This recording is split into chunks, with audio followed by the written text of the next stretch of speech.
शराब का ठेका था। सुरेंद्र के ठेके पर रोज काफी सारे शराबी आते थे, लेकिन एक आदमी था जो कि हर रोज ही आया करता था।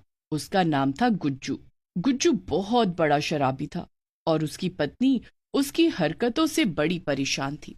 एक दिन गुज्जू अपने रोज के समय पर सुरेंद्र के ठेके पर आया। नमस्कार सुरेंद्र भैया। ओहो, तुम तो नियम के बड़े पक्के हो गुज्जू। कुछ भी हो जाए तुम रोज शाम 7 बजे यहाँ आ ही जाते हो। अब क्या करे भैया, आदत ही ऐसी लगी है। देखना गुज्जू, जरा संभल के रहना। सुना है कि तुम्हारी पत्नी तुमसे बहुत परेशान है, कहीं किसी दिन तुम्हारी पिटाई ना कर दे। अरे नहीं नहीं, वो तो बस चिल्लाती ही रहती है, वो कुछ कर नहीं सकती।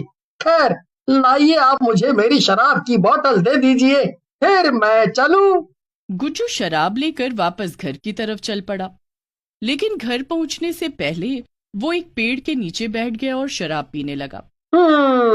अगर इस बोतल को लेकर मैं घर गया तो पहले रानी मुझसे बहुत लड़ेगी। ओहो, फिर तो सारा मजा ही किरकिरा हो जाएगा।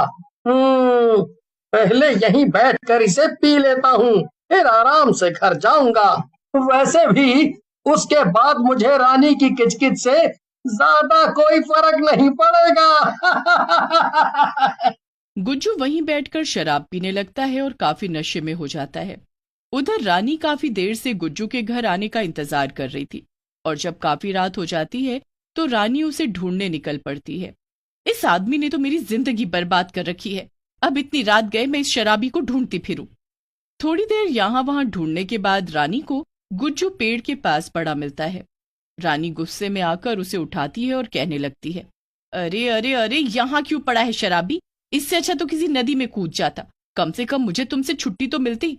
गुज्जू बेहोशी की हालत में था और रानी की कही कोई भी बात उसे समझ नहीं आ रही थी। अरे छोड़ मुझे पागल, और जब देखो तब आ जाती है मेरी बेइज्जती करवाने। क्या, चुपचाप जाकर घर में बर्तन मांज, समझ आया कि नहीं? यहाँ 4 लोगों के सामने मेरी नाक मत कटवा। अच्छा, ऐसी बात है तो ठीक है, जा रही हूं मैं घर, तुझे यहीं छोड़कर। एक पूरी रात सड़क पर बिताएगा ना, तब अकल ठिकाने आएगी। गुज्जू रानी की बात को अनसुना कर देता है और वहीं सड़क के किनारे पड़ा रहता है। रानी भी उसे छोड़कर वापस घर चली जाती है। आधी रात तक गुज्जू वहीं पड़ा रहता है, पर एक गाड़ी तेज रफ्तार से उसकी तरफ आती है और उसके ऊपर चढ़ जाती है। इसकी वजह से गुज्जू मर जाता है और एक शराबी भूत में बदल जाता है। अरे, ये क्या हो गया मेरे साथ? कहीं मैं भूत तो नहीं बन गया? क्या फर्क पड़ता है, अब तो कोई मुझे रोकने टोकने वाला भी नहीं होगा। अब मैं जी भर के शराब पी पाऊंगा। भूत ये बोलकर सुरेंद्र के ठेके की तरफ चल देता है। आधी रात का समय था तो सुरेंद्र के ठेके पर ज्यादा लोग नहीं थे। ओहो, आज तो बड़ी अच्छी कमाई हुई है मेरी। लोग इसी तरह शराब पीते रहे और मुझे लखपति करोड़पति बनाते रहे। भूत को आता देखकर सुरेंद्र डर जाता है और दुकान छोड़कर भाग जाता है। अरे, ये मुझे देखकर डर क्यों गया?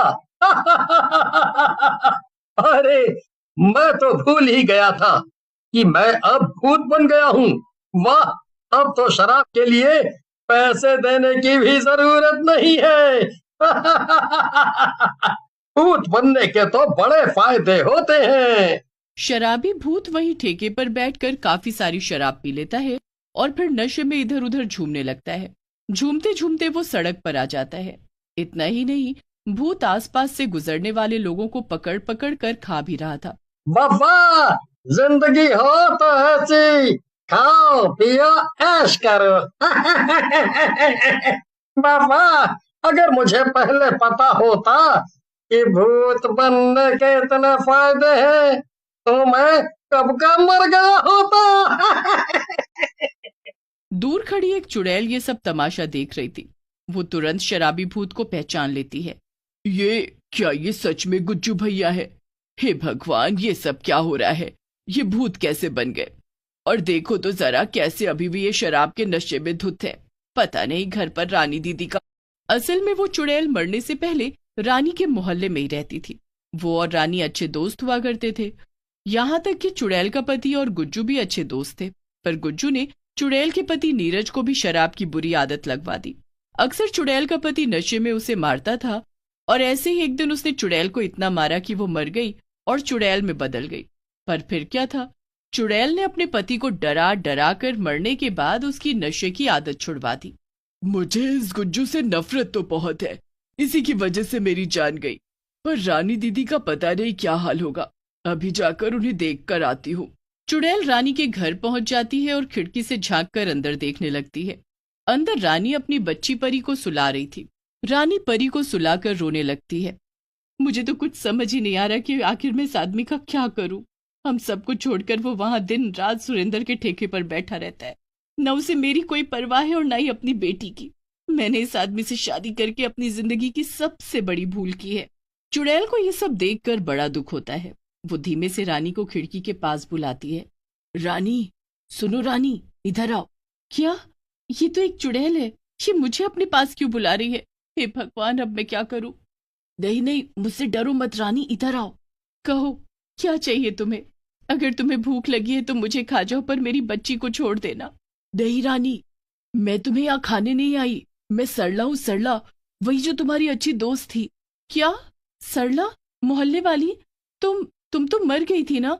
यानी तुम्हारा पति जो कहता था कि उसे तुम दिखती हो, वो नशे में नहीं कहता था, बल्कि सच में तुम चुड़ैल बन गई और उसे दिखने लगी? हाँ रानी, वो सब सच था। लेकिन अभी वो सब छोड़ो और मेरी बात ध्यान से सुनो। क्या कहना है तुम्हें? तुम मुझसे क्या चाहती हो अब?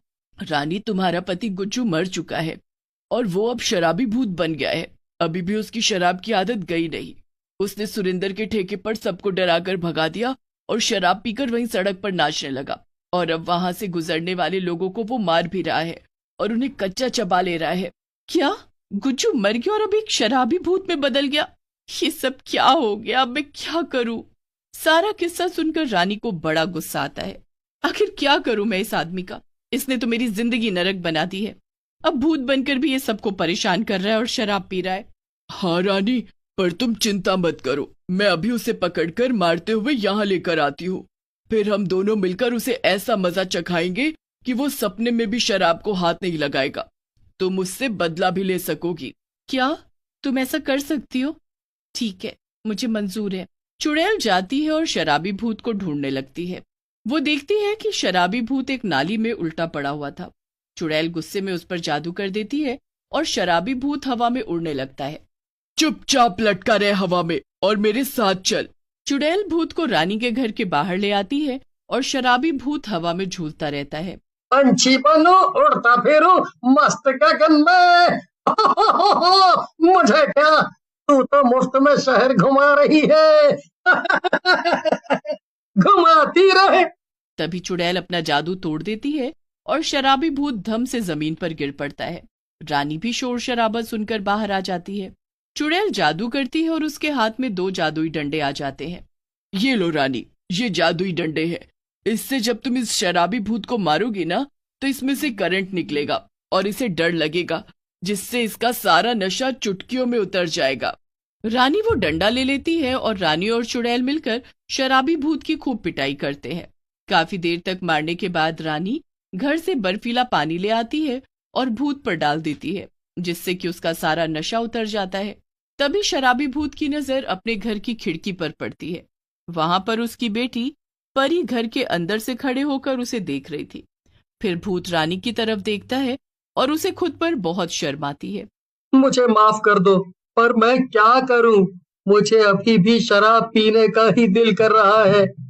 मेरा खुद पर कोई कंट्रोल नहीं है। मेरे पास एक तरीका है जिससे हमें इससे छुटकारा मिल जाएगा। इतना बोलकर चुड़ैल जादू से शराबी भूत को एक बड़े से डिब्बे में बंद कर देती है। अब मैं इस डिब्बे को यहाँ से बहुत दूर किसी जंगल में जाकर फेंक दूंगी। वहां पर जब इसे शराब मिलेगी ही नहीं, तो अपने आप इसकी शराब की आदत छूट जाएगी। ठीक है, तुम इसे ले जाओ अपने साथ। चुड़ैल भूत को ले जाकर दूर जंगल में फेंक देती है। वहां वैसा ही होता है जैसा चुड़ैल को लगा था। भूत को शराब न मिलने से उसकी शराब की आदत छूट जाती है और उसे मुक्ति भी मिल जाती है। रानी भी अब अपनी बेटी के साथ खुशी खुशी